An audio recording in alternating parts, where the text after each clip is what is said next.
I am being and my parents do not pay attention. Therapy does not help, and when I became rich, they wanted to sue me for $150,000. Hey everyone, I'm not sure where to begin, but I really need to get this off my chest. Growing up, I never felt like I mattered much. My parents were always too busy with their own lives to pay much attention to me. Dad was constantly working late, and Mom was more interested in her social life than spending time with me. From an early age, I learned to fend for myself, but the lack of love and attention really took its toll. In elementary school, things weren't any better. I was that weird kid who wore hand-me-downs and always had lunch money, but no lunch packed by a loving parent. Teachers didn't seem to notice me, and classmates found it easy to pick on me. One of the earliest memories I have is of a kid named Jake pushing me into a puddle during recess. Everyone laughed while I stood there, soaked and humiliated. No one ever stood up for me, and I learned to expect that. Middle school was a nightmare. By then, the kids were more ruthless. I remember one day in 7th grade when I was cornered in the bathroom by a group of bullies led by this kid named Brad. They demanded my lunch money, and when I hesitated, they shoved me into a stall and dunked my head in the toilet. I can still recall the smell and the cold water as they laughed and called me names. I tried to tell a teacher, but she just brushed it off, saying boys will be boys. High school wasn't any kinder. I thought things might get better, but they didn't. I was still the target of relentless bullying. My parents remained oblivious, wrapped up in their own worlds. I remember begging my mom to move schools after a particularly brutal day when some seniors dumped a tray of food over my head in the cafeteria. She just told me to toughen up and deal with it.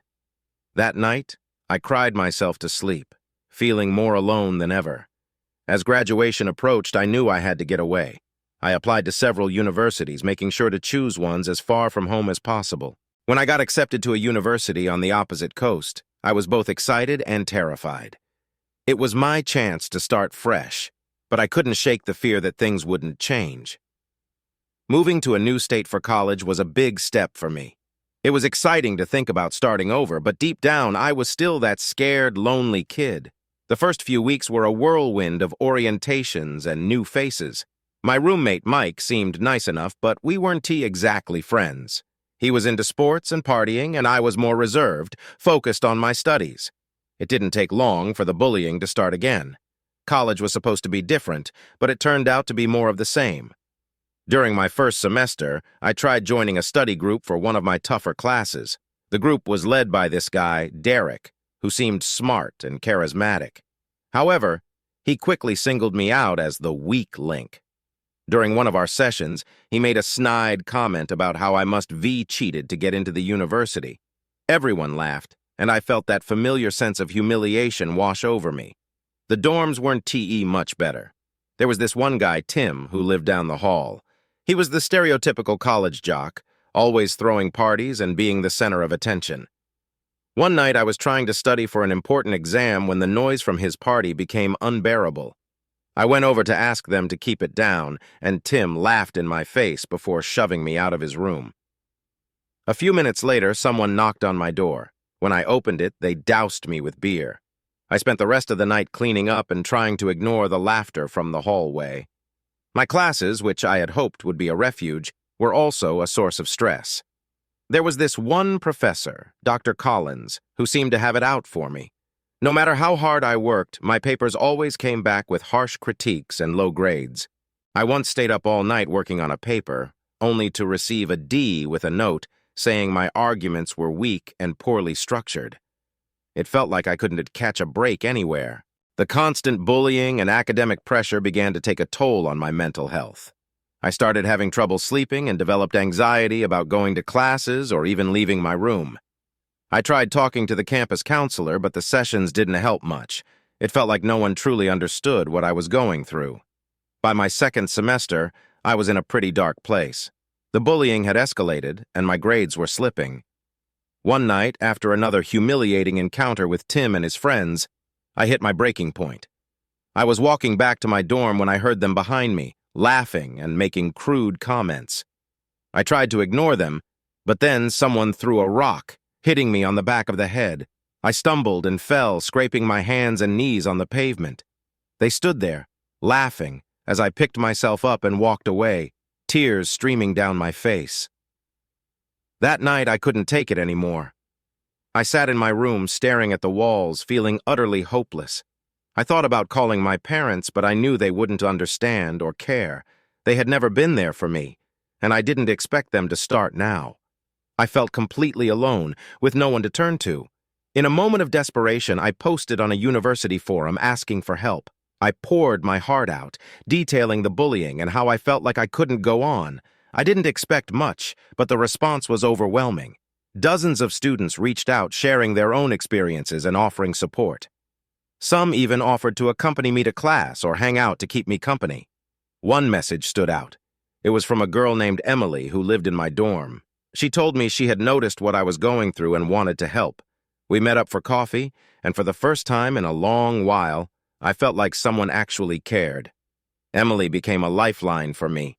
She introduced me to her friends who welcomed me into their group.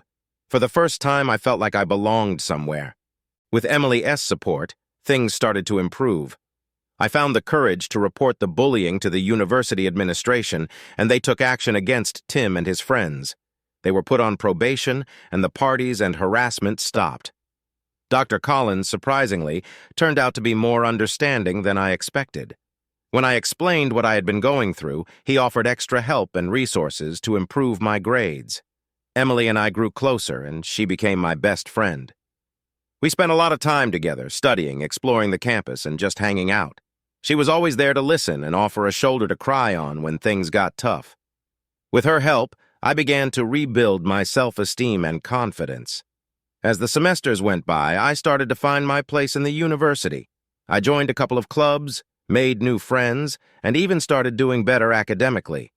The scars from my past were still there, but they didn't define me anymore.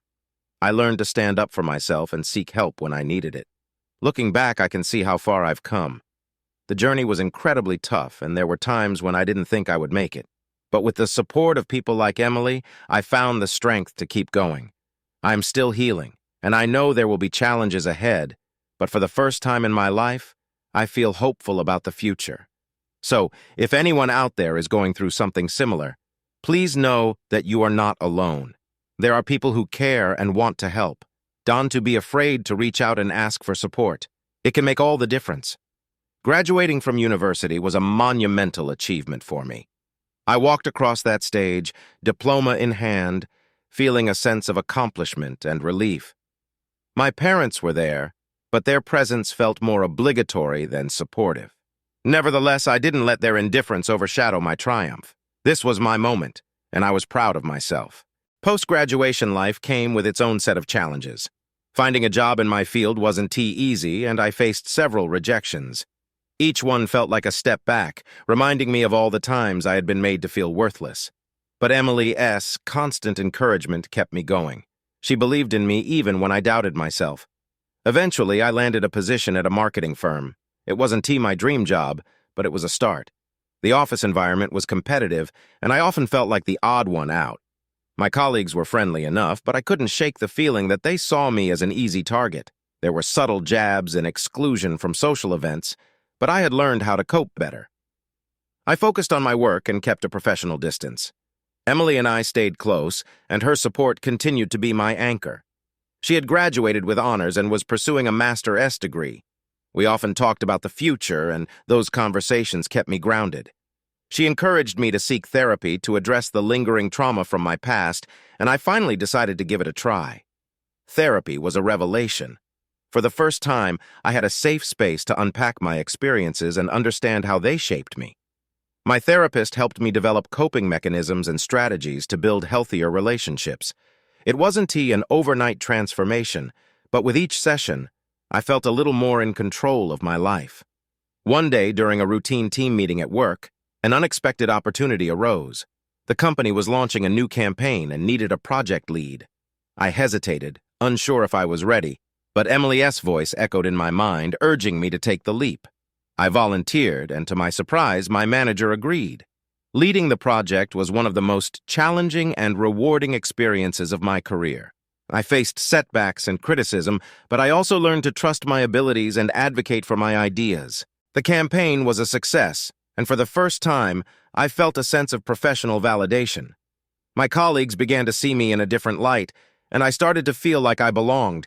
With my newfound confidence, I began to take more risks, both professionally and personally. I started networking more, attending industry events, and building connections. I even reconnected with my parents, attempting to mend our strained relationship. It wasn't easy, and there were many awkward and painful conversations, but I felt it was a necessary step in my healing process. Emily and I continued to be each other as support system. Our friendship deepened, and I realized how much she meant to me. One evening, as we were sitting on her balcony watching the sunset, I mustered the courage to tell her how I felt. To my relief and joy, she felt the same way. Our relationship blossomed into something beautiful, built on a foundation of trust, respect, and love. As I reflect on my journey, I am grateful for the hardships I endured. They shaped me into a resilient, empathetic, and determined person. I learned the importance of self-worth, the power of seeking help, and the strength that comes from vulnerability. To anyone out there feeling lost or alone, know that there is hope. Surround yourself with people who uplift you, seek help when you need it, and never stop believing in your ability to overcome. Life will always have its ups and downs, but with the right support and mindset, you can rise above the challenges and find your path to happiness. Thank you for reading my story. Writing this has been cathartic, and I hope it resonates with others who have faced similar struggles. Remember, you are not alone, and there is always a way forward. Hey everyone, I wanted to share an update on my journey since my last post. After graduating and starting my job at the marketing firm, things were tough, but I managed to push through with Emily's support. One of the best decisions I made was to seek professional help for my mental health.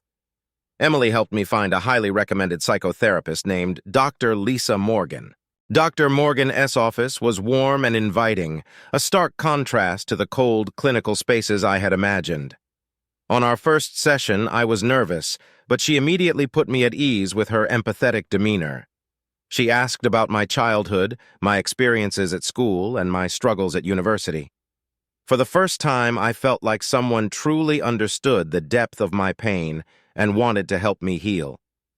Over the next 9 months, therapy became a cornerstone of my recovery. Dr. Morgan and I worked through my trauma, unraveling the layers of neglect, bullying, and self-doubt that had plagued me for so long. She taught me coping mechanisms, helped me reframe my negative thoughts, and encouraged me to set boundaries with my parents. I started to see a glimmer of hope, and slowly I began to reclaim my life. As my mental health improved, so did my performance at work. I was more focused, confident, and driven. I started taking on more challenging projects, and my efforts didn't go unnoticed. My manager, Mr. Harris, recognized my potential and began mentoring me. He taught me the ins and outs of the business, and I soaked up every bit of knowledge. Within a year, I received my first promotion. I was now a team leader, responsible for overseeing a small group of junior marketers. The sense of accomplishment was exhilarating, and it fueled my ambition even further. I set my sights on higher goals, determined to climb the corporate ladder. Meanwhile, I joined a gym to improve my physical health. The gym became another sanctuary for me, a place where I could channel my energy and stress. I met a group of like-minded individuals who shared my passion for fitness. Among them was Jack, a former college athlete turned personal trainer. Jack and I quickly became friends, and he pushed me to achieve new heights in my fitness journey. Through Jack, I met several influential people who frequented the gym. These connections opened doors to networking events and social circles I never imagined I'd be part of. I found myself rubbing shoulders with executives, entrepreneurs, and industry leaders. My confidence soared, and I started to envision a future filled with endless possibilities. Despite my personal and professional growth, my relationship with my parents remained strained. My attempts to mend our relationship were met with indifference. They were still wrapped up in their own lives, seemingly oblivious to the positive changes I was making. I decided to focus on myself and the people who truly supported me. 7 years into my career, I achieved a milestone that seemed like a distant dream when I first started. I became a partner at the firm. The journey to this point was filled with hard work, perseverance, and a lot of late nights. My promotion was celebrated with a lavish party thrown by Mr. Harris, who had become not just a mentor but a close friend. During the celebration, I had a moment to reflect on how far I had come. The kid who was once bullied and neglected had grown into a successful, confident professional. It felt surreal, and I was immensely proud of myself. My personal life flourished alongside my career. Emily and I remained inseparable, and our relationship grew stronger each day. We moved in together and started talking about our future. I proposed to her during a weekend getaway, and she said yes. Our wedding was a beautiful, intimate ceremony surrounded by close friends and family. Life was good, but it wasn't tea without its shocking moments. One such event happened at work. A colleague, Thomas, whom I had always considered a friend, was caught embezzling company funds. The revelation was a huge scandal that rocked the firm. Thomas had been manipulating accounts and siphoning money for years. His arrest was a sobering reminder of the darker sides of the corporate world.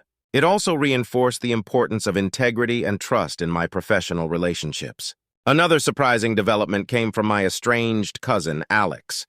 We hadn't spoken in years, but out of the blue, he reached out to me. Alex had fallen on hard times, struggling with addiction and financial instability. He asked for my help, and despite our history, I felt compelled to support him. I helped him find a rehabilitation program and provided financial assistance. Seeing him turn his life around was a rewarding experience, and it brought us closer together. Hey everyone, it's been a while since my last update. Life was going great, my career was thriving, my relationship with Emily was stronger than ever, and I was in the best shape of my life.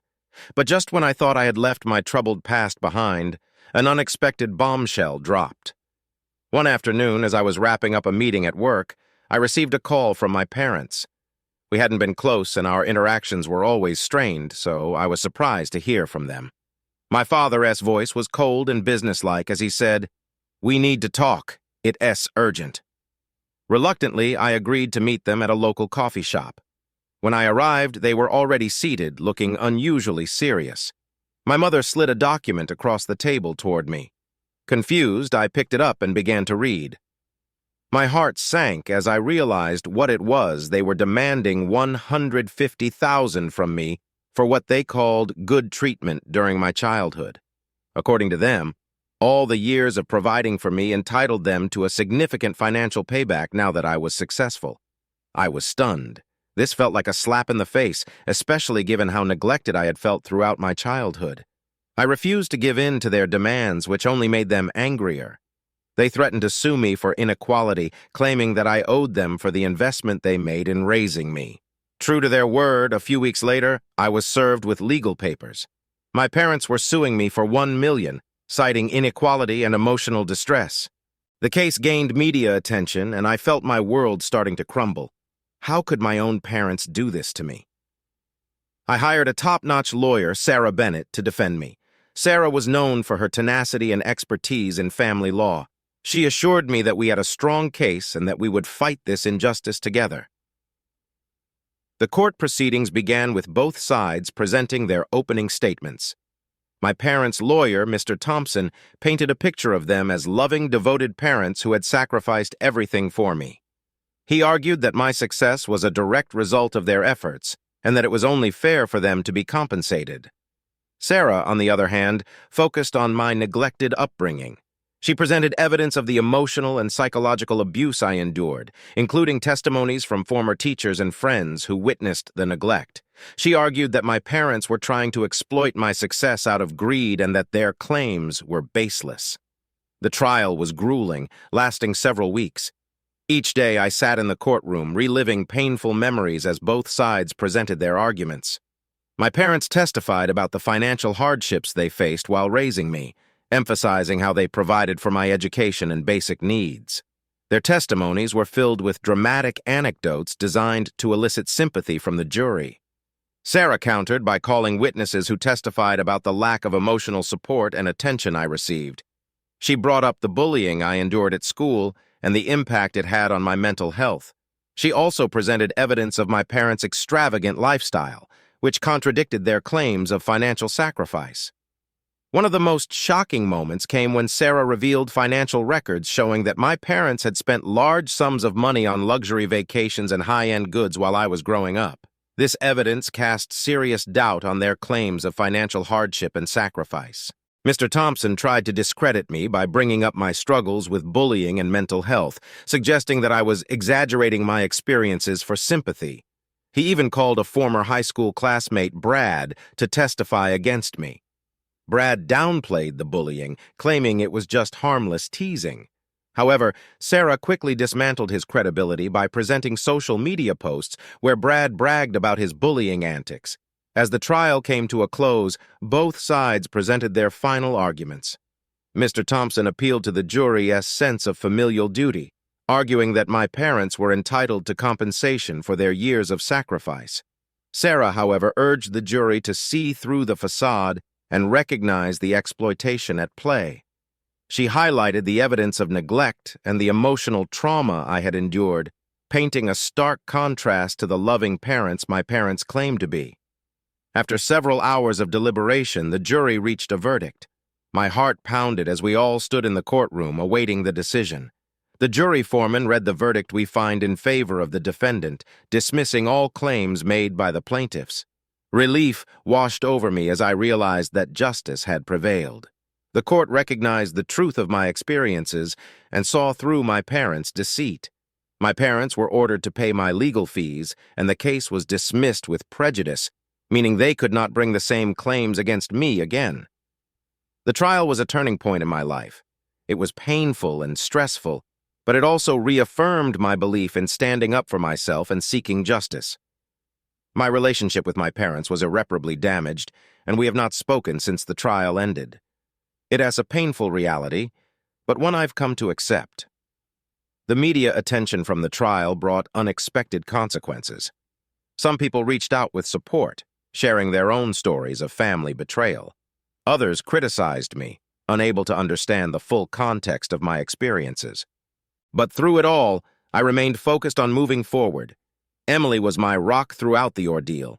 Her unwavering support and love helped me stay strong. We decided to take a long vacation to recharge and escape the chaos. During this time, I reflected on everything that had happened and reaffirmed my commitment to building a positive, fulfilling life. Back at work, I poured myself into my projects, driven by a renewed sense of purpose. My colleagues were incredibly supportive, and the firm continued to thrive. My friendship with Jack deepened, and he introduced me to new opportunities within the fitness community, including a partnership in a new gym venture. Thank you for reading my story. Sharing this has been therapeutic, and I hope it resonates with others who may be facing similar struggles. Remember, you have the strength to overcome any challenge, and there are always people out there who will stand by your side. Hey everyone, I wanted to share an update about a recent event that turned my world upside down. Just when I thought I had finally reached a point of stability, life threw another curveball my way. This time it involved Robert, a mentor and close ally who had played a significant role in my career advancement. Robert and I had met at the gym where Jack and I frequently worked out. He was a charismatic and influential figure in the business world, known for his strategic acumen and extensive network. Over time, Robert took me under his wing, providing valuable advice and introducing me to key players in the industry. His mentorship had been instrumental in my rapid career growth, and I considered him not just a mentor, but a friend. Everything changed when news broke that Robert was implicated in a massive corporate fraud scandal. The media was in a frenzy, and the details were shocking. Robert was accused of orchestrating a scheme that involved embezzling millions of dollars from several companies, including our firm. The allegations were serious, and the repercussions were immediate. It all started with a whistleblower SS Anonymous tip. The whistleblower, an employee at one of the companies Robert had dealings with, provided detailed documents that outlined suspicious financial transactions. These documents were handed over to federal investigators who launched a thorough investigation into Robert's activities. The investigation revealed a complex web of deceit. Robert had set up shell companies to funnel money from legitimate businesses. He used his charm and influence to gain the trust of CEOs and financial officers, convincing them to invest in bogus projects. Once the money was transferred, it would disappear into the accounts of the shell companies, which Robert controlled. The scale of the fraud was staggering. Over the years, Robert had embezzled close to $50 million. The money was used to finance a lavish lifestyle that included luxury cars, expensive properties, and extravagant vacations. The revelation of his double life shocked everyone who knew him, including me. The news hit like a bombshell. Being closely associated with Robert, my integrity was immediately called into question. The media swarmed, eager to uncover any connection between us. My phone was constantly ringing with calls from reporters, and my email inbox was flooded with inquiries. It was a nightmare. My firm took swift action to distance itself from Robert. An emergency meeting was called, and I was asked to explain my relationship with him. I cooperated fully, providing all the information I had and agreeing to an internal review of my activities to ensure there were no improprieties on my part. The internal review was a stressful period. Every aspect of my professional life was scrutinized, from my financial records to my email correspondence. I had nothing to hide, but the process was invasive and exhausting. My colleagues, initially supportive, began to keep their distance, wary of any association with the scandal. The federal investigation into Robert S. activities was thorough and relentless. Evidence mounted against him, and it became clear that his fraudulent schemes had far-reaching consequences. Companies he had defrauded were facing financial ruin, and hundreds of employees were at risk of losing their jobs. Robert was arrested and charged with multiple counts of fraud, money laundering, and conspiracy. The trial was highly publicized, drawing attention from media outlets across the country. Every day, new details emerged about the extent of Robert S.'s deceit and the impact of his actions on innocent people. As a key figure in Robert S.'s professional circle, I was called to testify. Standing in the courtroom, I felt a mix of anger and betrayal. Robert, who had once been a mentor and friend, had deceived me and countless others. During my testimony, I recounted our interactions and provided insights into his manipulative tactics. It was a difficult experience, but I was determined to see justice served. After weeks of testimony and deliberation, the jury found Robert guilty on all charges. He was sentenced to 25 years in federal prison, a harsh but deserved punishment for the lives he had destroyed. The companies he defrauded received some restitution through the liquidation of his assets, but the damage was done. The scandal had a lasting impact on me. Although I was exonerated of any wrongdoing, the experience left me wary and cautious.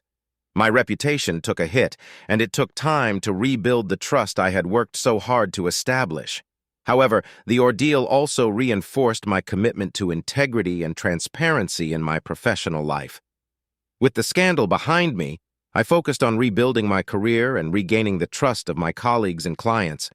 The firm's leadership recognized my dedication and resilience, and within a year, I was promoted to senior partner. The promotion was a testament to my hard work and a step towards restoring my professional standing. Emily and I continued to find solace in each other. Her unwavering support during the scandal was a pillar of strength for me. We made a conscious effort to put the past behind us and focus on building a positive future. We also continued our involvement in the community, using our experiences to mentor others facing similar challenges. Life after the scandal was a mix of relief and caution. I had learned valuable lessons about trust and the importance of vigilance. While the journey had been fraught with challenges, it also revealed the strength of my character and the support of those who truly cared about me. Despite the resolution of the scandal, life continued to present new challenges. One evening, Emily and I received a call that would test our resilience once again. Alex, my cousin who had turned his life around, was involved in a serious car accident. He was in critical condition, and we rushed to the hospital to be by his side. Seeing Alex in the hospital bed, hooked up to machines, was a heart-wrenching sight. The doctors were uncertain about his chances of recovery, and the next few days were a blur of anxiety and prayers. Emily and I took turns keeping vigil at his bedside, hoping for a miracle. Miraculously, Alex pulled through. His recovery was slow and arduous, but his determination was inspiring. Throughout his rehabilitation, Emily and I provided support, helping him navigate the physical and emotional challenges. His recovery brought us even closer, and our bond grew stronger. 9 months after the trial, life had settled into a relatively peaceful routine. One late night, I returned home from the office, exhausted but content. As I parked the car and stepped out, I heard someone call my name. Turning around, I saw Amanda, my sister, running towards me. We hadn't spoken since the trial, and her presence was both surprising and alarming. Amanda looked frantic, and I noticed she was holding something metallic in her hand. Before I could react, she was upon me, screaming about how I had ruined her life and our parents. The metal object turned out to be an iron rod, and she swung it with a fury I had never seen before. The first blow hit my arm, and I felt a sickening crack as the bone broke. Pain exploded through my body, but there was no time to process it. Amanda was relentless, striking me repeatedly. I tried to shield myself, but she was too fast. The rod connected with my head, and I felt a warm rush of blood as everything went hazy. Through the pain and confusion, I heard her screaming, "You're a crook! You ruined everything!" she yelled, each word punctuated by another blow. I managed to roll away, but she kicked me hard in the ribs, knocking the wind out of me. I was on the ground, struggling to breathe, as she raised the rod for another strike. Just then, a neighbor who had heard the commotion ran out, shouting for her to stop. Amanda hesitated, the rage in her eyes giving way to panic. She dropped the rod and fled into the night, leaving me battered and bleeding on the ground. The neighbor called an ambulance, and I was rushed to the hospital. The doctors worked quickly to treat my injuries, which included a broken arm, multiple fractures, and a severe concussion. I spent weeks in the hospital, undergoing surgeries and intensive care. The physical pain was excruciating, but the emotional trauma was even harder to bear. Emily was by my side throughout my recovery, her presence a constant source of comfort. The police arrested Amanda the following day, charging her with assault with a deadly weapon and attempted murder. The trial was swift, and with the overwhelming evidence and witness testimonies, she was found guilty and sentenced to several years in prison. The attack left me physically and emotionally scarred. Recovery was slow, and I had to take time off work to heal. Therapy sessions with Dr. Morgan became even more crucial as I worked through the trauma of the attack. Emily and I also continued our couples therapy, ensuring our relationship remained strong amidst the turmoil. Despite the setbacks, I refused to let the attack define me. I focused on rebuilding my life, both personally and professionally. The support from Emily, Alex, and my friends was invaluable, helping me navigate the difficult journey of recovery. 9 months later, I returned to work more determined than ever to succeed. My firm stood by me, recognizing my resilience and dedication. I continued to thrive in my career, taking on new challenges and achieving new milestones. Hey everyone, I wanted to share an update on what happened after the trial. Emily and I decided to take a well-deserved vacation to recharge and escape the chaos that had consumed our lives. We chose a picturesque ski resort in Aspen, Colorado. It was the perfect getaway, offering a serene escape with breathtaking mountain views and the thrill of skiing. We arrived at the resort just as the first snow of the season blanketed the landscape. The air was crisp, and the atmosphere was festive with holiday decorations adorning the lodge. Our room had a cozy fireplace and a balcony that overlooked the snowy slopes. It was a winter wonderland, and we were eager to make the most of our time there. Our days were filled with skiing, snowboarding, and exploring the charming village nearby. We indulged in hot cocoa at quaint cafes, enjoyed romantic dinners by the fire, and spent our evenings relaxing in the resort's hot tub. It was the perfect escape, and for the first time in months, I felt truly at peace. One afternoon, as Emily and I were returning from the slopes, we decided to stop by a local bar for a drink. The bar was rustic and cozy, filled with other vacationers and the hum of laughter and conversation. We found a quiet corner and ordered our drinks, enjoying the warm ambiance. As we sipped our drinks, I noticed a familiar face at the bar. My heart skipped a beat when I realized it was Robert, a former colleague who had been caught embezzling company funds. He had been arrested and sentenced to prison, and I hadn't thought about him since. But here he was, looking disheveled and out of place. Robert spotted us and quickly made his way over. His eyes darted nervously around the room, and he seemed desperate. He asked if we could talk, and reluctantly we agreed and followed him to a more secluded area of the bar. Robert wasted no time getting to the point. He had escaped from prison and needed money to leave the country. He begged us for help, pleading that he couldn't go back to prison and that he had changed. Robert's plea caught us off guard. The idea of helping a fugitive was alarming, and we were unsure how to respond. He looked genuinely desperate, but we knew we couldn't just hand over money to someone who had broken the law. Despite our sympathy for Robert S. plight, we couldn't ignore the fact that he was a fugitive. We had worked hard to build a life of integrity and success, and aiding him would jeopardize everything we had achieved. We told Robert that we couldn't help him break the law, but offered to help him find legal assistance, hoping there might be another way to resolve his situation. Robert looked defeated, his shoulders slumping.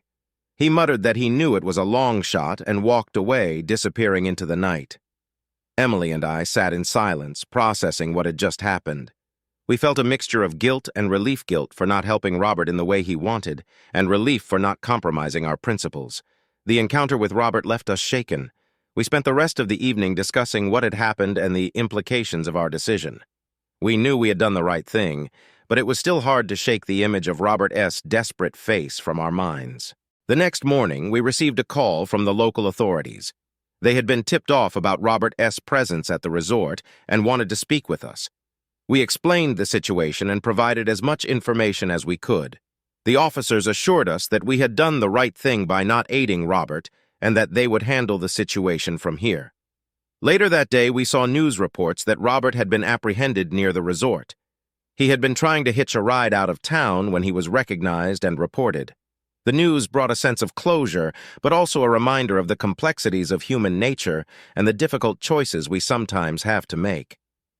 As our vacation came to an end, Emily and I reflected on everything that had happened: the trial, the encounter with Robert, and the peaceful moments we had shared at the resort. We realized that life would always have its challenges, but it was how we faced them that defined us. Returning home, we felt a renewed sense of purpose and strength. We were ready to continue building our lives together, knowing that we could handle whatever came our way. The experiences had brought us closer, and we were more determined than ever to live with integrity and compassion. The trial, the encounter with Robert, and the serene moments at the ski resort had all been part of a transformative journey. We knew that there would be more unexpected events in the future, but we were prepared to face them with resilience and support from each other. Emily and I decided to use our experiences to help others. We started volunteering with organizations that supported victims of bullying and those struggling with mental health issues. Sharing my story became a way to connect with others who had faced similar challenges, and it was rewarding to see how our experiences could inspire and uplift those in need. Our relationship continued to grow stronger, and we looked forward to a future filled with love, support, and new adventures. The trials we faced had shaped us into better, more compassionate individuals, and we were committed to living our lives with purpose and integrity. Thank you for following our story. Life is full of unexpected twists and turns, but with love, support, and a strong moral compass, we can navigate through anything.